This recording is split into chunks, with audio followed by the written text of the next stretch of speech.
Hey everyone, good morning. I had a lot on my heart today that I wanted to share, and I'm just out taking a little walk, getting some fresh air and sunshine. It's a beautiful day, and probably hear some cars and birds and all that, but I'll try to stay away from the noisy stuff. I feel like my heart is just so heavy these days and it's breaking so much for all the things that are going on, but also all the divisiveness that's happening in our communities. And I don't really have a perspective to share that you probably haven't already heard 30, 50 times, 100 times. So I'm not going to go into all that. I just wanted to say I know that this is a rough time for us all. And I hope you're taking time to take care of yourself, to take care of your emotions and your psychology, to step away from it all, to step away from the people that you feel like are sending messages that are wounding you. There's nothing wrong with being friends with people that disagree, but doesn't mean you have to listen to messages that hurt you all the time. You can take breaks and come back to them. And that's what I'm doing for some people in my life. And we've, as deconverted people, we've had to do that for a long time anyway with Christians. So just because politics end up coming in cycles and we have to do the same thing with them, it's nothing new for us. We've been doing this for a long time, but it still hurts. It's extremely painful when it does happen. And there's no real way to make it feel okay. There's no real way to make it feel like this is not a big deal. And yet, when I look a lot in my life and I think so many of the things that happen in the news and in the world, so many of the discussions that we could get into, I can't personally make a big difference in some of them. And so I choose very judicially which conversations I get into and which ones I don't, because I know that my sphere of influence is limited and it's specific. And there may be days where that sphere changes in the future, but for the moment it's specific and I focus on what I can focus on. But when we look at the pain that's going on right now in our world, in our country, it feels somewhat hopeless some days. It really does.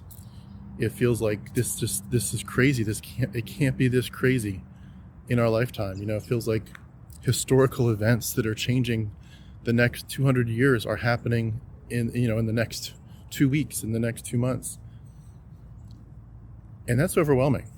And at times I think it's important for us to really step back from it all and just say there's just no way that I can live in the intensity of it all nonstop, especially if you have other stuff going on. Like I've got a divorce and a custody battle going on, as y'all know. That is already like anxiety through the roof, trying to keep my kids safe. There's so much there already.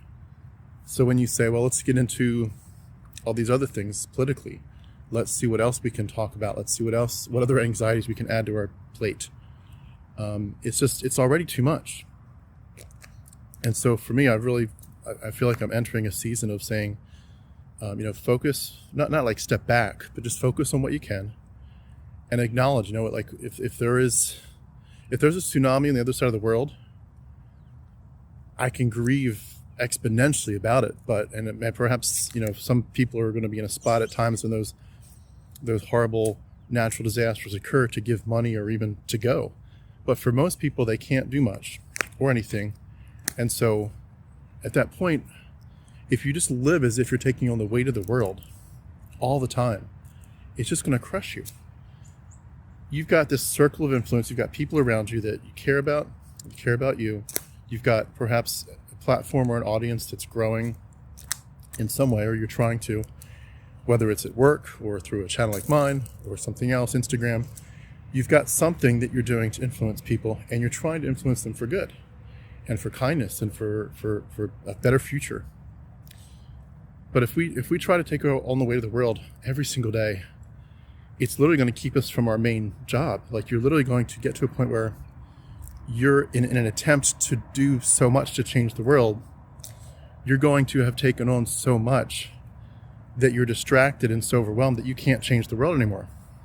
And so in order to change the world, you almost have to disconnect. And I do that, and I try to do it, and I'm Hopefully I can do it better and better over time.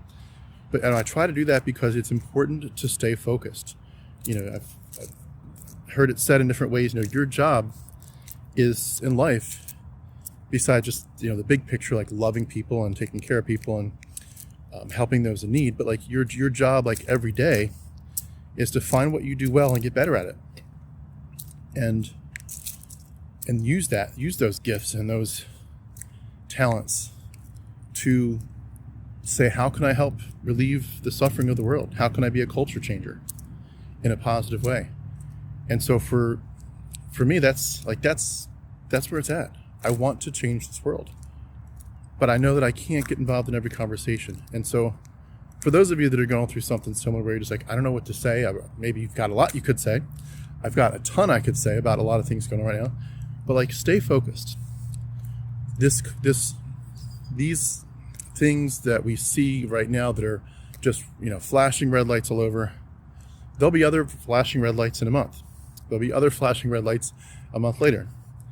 And if we get stuck in each one of them as if we can or should resolve every last issue, and especially if we get stuck in the idea that we need to change everybody's minds about everything.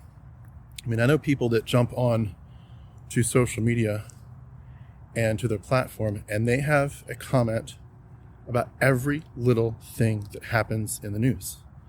And they feel like there's people that want that. And perhaps there are, but the arrogance of saying, I need to comment on every little thing that happens in the world. I need to comment on every little thing that is wrong with the world or society or culture or religion. No. My voice is not that important. I mean, have enough humility to admit your voice is not that important. You have a small, limited amount of influence, but you can use it wisely.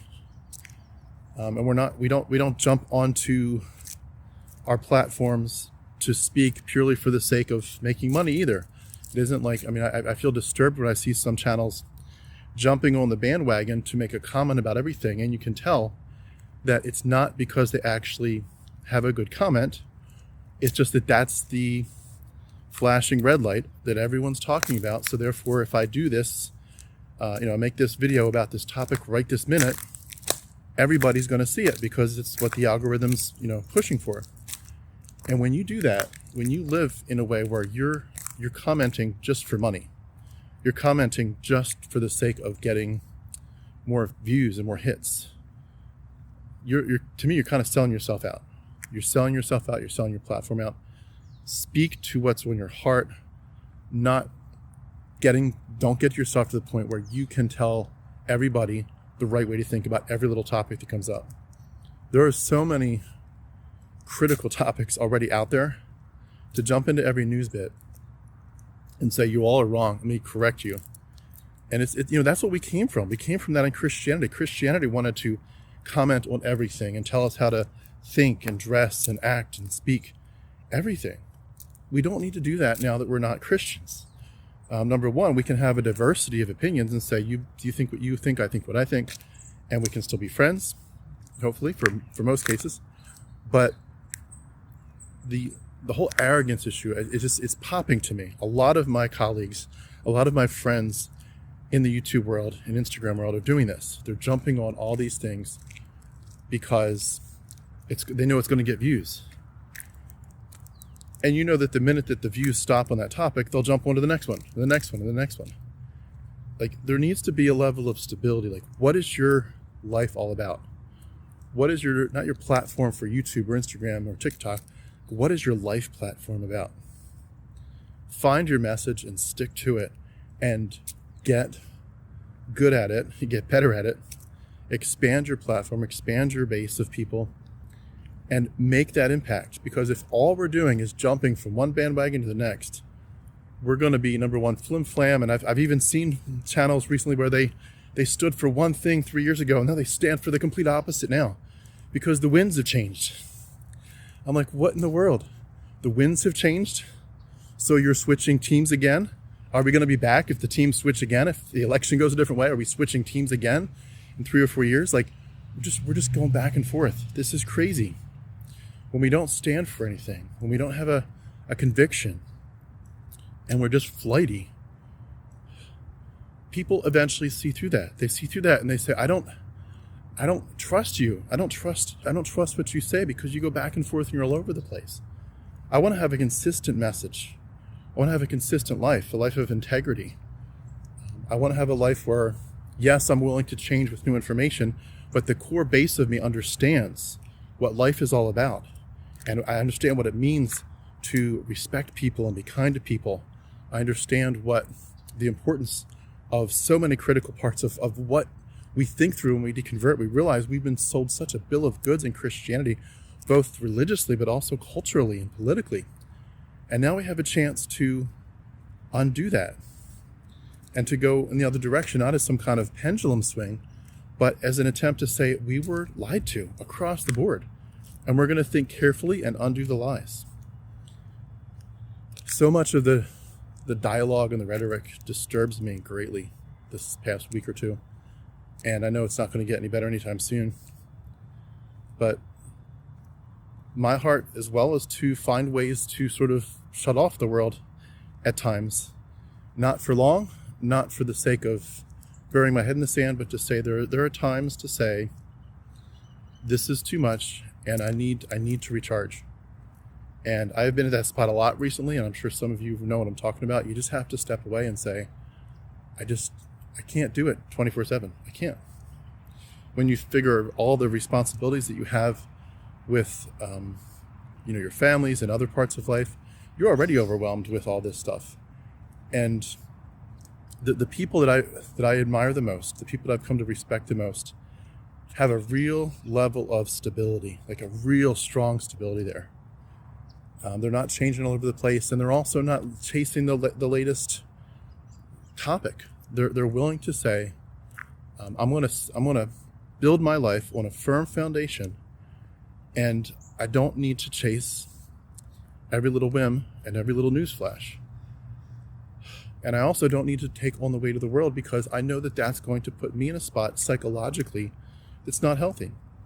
And I think so many of us, that when part of this, I think we have to admit that just like in Christianity, there's two tracks going on, There's the track of the actual narrative, but there's the sub-narrative. There's the sub-dynamic of saying, okay, there's all these conversations going on, but what is it training us to accept? What is it training us to say, this is an acceptable way for our dialogue to be. This is an acceptable way for us to look. And I think that's why you do sometimes see these channels where all they do is talk about homesteading, where they're like, everything is, the world's just falling apart, and their focus is on, look at my blue and brown eggs and my chickens, and they're free range, and look at my goats. And it's like the world's falling apart and you're focused on goats. But I get it. Like, I get it why that's appealing, because at a certain point you need to be sane. And I think one of the sub narratives in this is that they're driving up our adrenaline. They're driving up our feeling that life is crushing us, our intensity.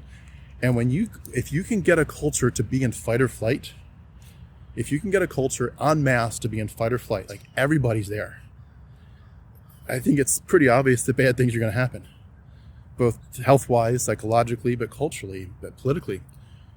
We need to find a way to find that equilibrium so that we can survive this. We can't survive this as a culture if we can't survive this personally. And I don't know, I don't have the balance, I don't have the right answers for it, but whatever it looks like for you, I encourage you to pursue it and find it. You will be a better person. You will have a clearer voice if you're not drifting all over the place. I ache for these things, and I ache for myself. I feel like, wow, life is passing you by. Today's my birthday. I'm 49 today. And you just think life's passing you by, and we're not promised even the 70 or 80 years that we hope for. Maybe if medical advances go quickly, maybe it'll be 90 to 100. I just had 2 grandparents pass away in their, I think, late 80s, early 90s. And there's ways in which we might live a while. I might be at midlife, but I might be 2/3 of the way through. I might be 70, 80% through. You never know. But it's like, you've got a short shot in this life at making a difference. You've got a really short shot at life in blessing the world, in leaving it better than you found it, and helping your kids. And if all you do is live in anxiety, you're not going to make the difference you think you will. I'm not saying I've got it down. There's no magic bullet. I don't have it. There's no pill you can take and just say, well, if I just do it this way, life's great. Life's not going to be great in a situation like the one we're living in. There's just no way. But you have to find a way to step aside from it. And if I could make a birthday wish for myself and for other people, it would be to find that safe place for yourself. I'm not talking about going to your happy place and just imagine you're on a Caribbean island somewhere on the beach with a pina colada in your hand and life is great and you've got, $1 million in your bank account. I'm not talking about like pretending life is great. I know life is not great. And for a lot of us, it's not just the macro stuff, it's the micro stuff. It's your individual life. There's a lot of stuff going on. But I want to bring it back to the bare basics. Our culture is in the place it's in my opinion, by and large, because of religion. If every single argument out there is just scattered, where everything is like, let's fight against misogyny and patriarchy. Let's fight for these rights and those rights. Let's fight for all kinds of things that are in the current, realm of topics. If we fight for them all, and some of them are very good fights, they're very good reasons to fight, very good things to hope for, better for our culture. But there's something at the core. It's like, that expression we all use, it's like trying to cover up cancer with a Band-Aid. We are, in many ways, covering up cancer with a Band-Aid when we don't fight religion. So many of these people are driven to their ideologies because they believe in God, because they believe the Bible, because they believe in Christianity, and especially because a lot of them are apocalyptic. They believe Jesus is either coming back or they're going to take actions to basically make it so that Jesus wants to come back with the post-millennialism stuff. And it's just like that stuff is driving this. And if you could suddenly flip a switch and everyone just woke up and realized, oh wow, there's no God, so many of these things would change almost overnight. Not all of them. Some of this is just about pure power. And I think in many ways, you could argue that that's really perhaps a side parallel driver to religion, is that religion exists because people want power. But the religion is still, I think there's a lot of people that legitimately are good people that don't care about the power. They might get power hungry or power drunk if they get it. But a lot of good people are not trying to become power mongers. They're trying to honor God. They're trying to live their lives in a way that says, God, I want to be, hearing those words, well done, good and faithful servant, when I die. And they're looking for the white horse. They're looking for the glories of the rapture, the end times, left behind stuff. Whatever their eschatology looks like, they're looking to take their lives and make it count for eternity in the kingdom. And if they could ever wake up and realize that none of that's real, it's all mythology, all of it, they would, number one, be in utter shock. Number two, they would be in utter grief over what have I done, as they slowly realize not just the initial hit of that information, but of the ramifications of it. But it would eventually create a change. And they would say, wow. And they would look at our species differently. They would look at our world and our place in time and space. To me, one of the most critical things that I've ever done, I've done this in several ways in life, is to step back from where you are and imagine yourself in multiple cultures and times over the span of human history. Imagine yourself as a tribal person. I lived with tribal people for a while, so I know what some of that would look like. But you just living there doesn't mean you think like them. Like, imagine if you could try to think like them for a little bit, which is by definition most likely animistic. There's spirits everywhere, and some of them are good, some of them are bad, some of them you want them to ignore you, some of them you want them to help you, but by and large you just at least want to be sensitive and aware to the spirits and everything. But very, very misogynistic often, very much women are chattel, women are dogs in those cultures in many, many cases. put yourself in that shoes. Then put yourself in an Asian, from my perspective as a Caucasian person, put yourself in the space of an Asian person and a Hispanic person and so forth, a Russian person, and do it for all the different countries and cultures and skin colors and ages of this world currently. And then step back from that and say, well, also put yourself in that same mindset of whatever that could be. If, say, there's 1,000 mindsets you could come up with that might feel distinct right now for this time and place in our history. There's 1,000 places. Imagine yourself as well 100 years from now, 500 years from now, 1,000 years from now. What would I possibly be thinking? What about when we're spacefaring, if we get there? How will my perspective have changed if we are spacefaring people and some of us are living on the moon, all the time, or whatever, living on Mars or living in space? What would it look like if we could theoretically hope that we'll live a much longer time? What would it look like 100,000 years from now? How would I possibly think? And then do it backwards. What would I think if I had lived 100 years earlier, 200 years earlier, 1,000 years earlier, if I'd lived in ancient Egypt, ancient Mesopotamia, just the cradle of civilization kind of stuff? And then be earlier than that. What if I'd lived as, as a person in the time of the Neanderthals? What would that have looked like? What would my mindset have been like? And go even further if you can. And you put all that together and you think it is just the luck of the draw. And if you add those up and say, well, there's 1,000 perspectives of people I could imagine being like today. But times that by people, 100 years from now, 200 years from now, 500, 1,000, 100,000 years from now, backwards, all these cultures, all these variations of human evolution. And you think, I am here for this snippet of time, like just bam, it's gone. And it's just luck of the draw or bad luck of the draw, depending on how you see it. But it's luck of the draw that you happen to be where you are, that you speak the language you do, that your mentality is the way it is. It's certainly luck of the draw that your family of origin treated you the way they did and put certain ideas about your self-worth or your purpose in life. They gave you healthiness or toxicity or the tools to survive well. It's the luck of the draw that you happen to have this set of things in your mind that you do. And so if you want to be able to look at all of human history, past and present and future, and say, I want to make a difference, you have to step outside yourself a little bit and say, there's a bigger perspective here. And I think it's so important for us to be involved in something that's bigger than ourselves, something that's transcendent, not in the same way we used to have religiously, but just something that feels like, wow, we're part of something bigger. And I think for me, it isn't just the sense of I'm looking to do something with my life that's bigger than me, but also if it's going to be bigger than me, it's also going to be somewhat timeless.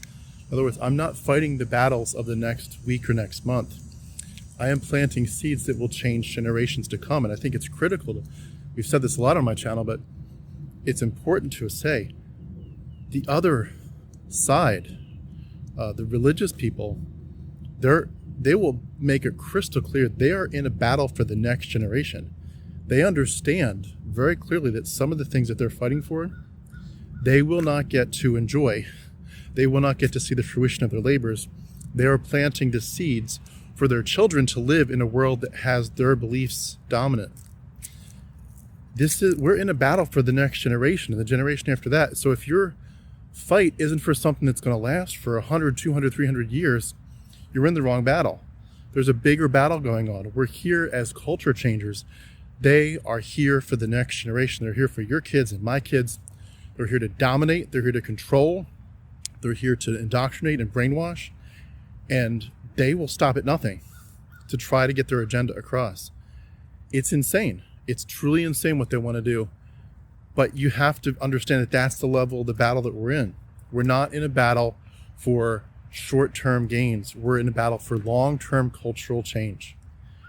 The biggest ones, of course, are going to be exposing the mythology behind Christianity, especially behind the Jesus character, but exposing all of it, but also helping people to understand philosophical concepts such as morality precedes religion, and that they had morality before we ever had the idea of the Yahweh character or Jesus or any other religion or any other God, if you don't have some sense of a bigger purpose and a bigger perspective and a bigger call on this, you're never, ever, ever going to get to a point where your platform is going to be bigger than just the current events.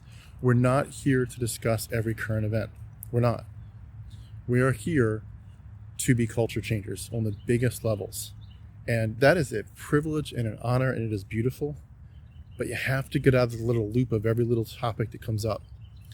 And you have to get out of the rage bait, the clickbait.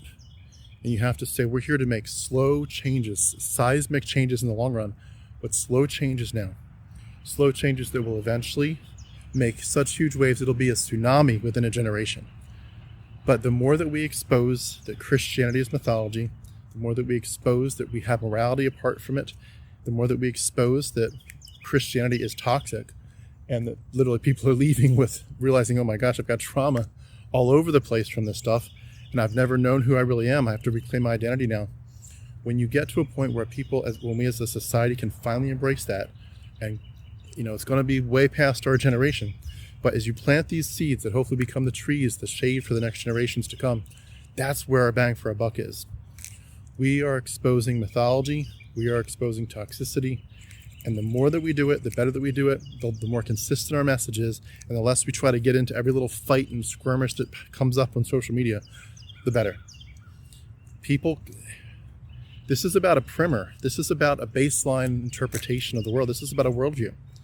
We are not trying to get people to agree to our little perspectives on the little one-off topics.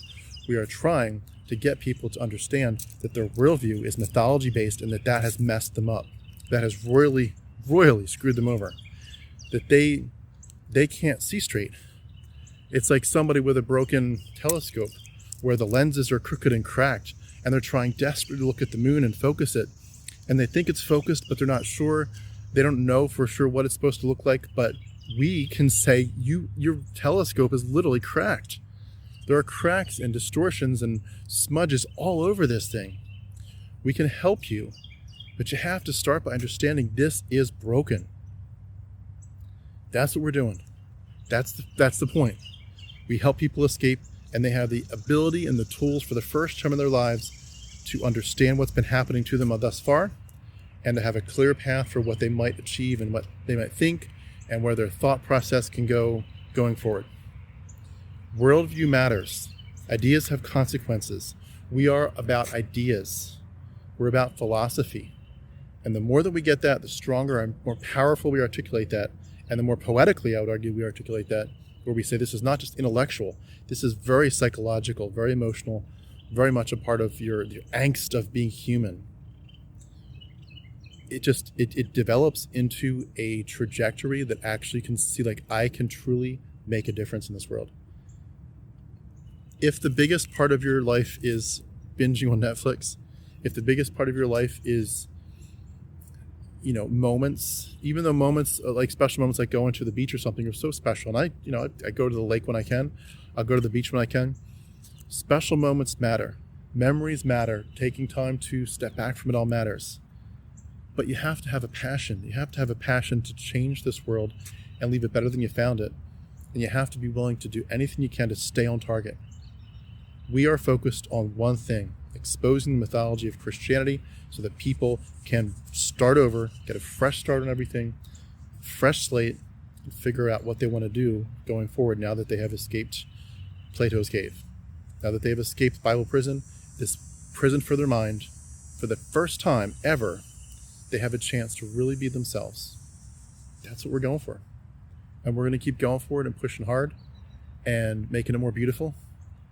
But you got to stay on target. You can't go with the whims. You can't go with every little thing that comes up.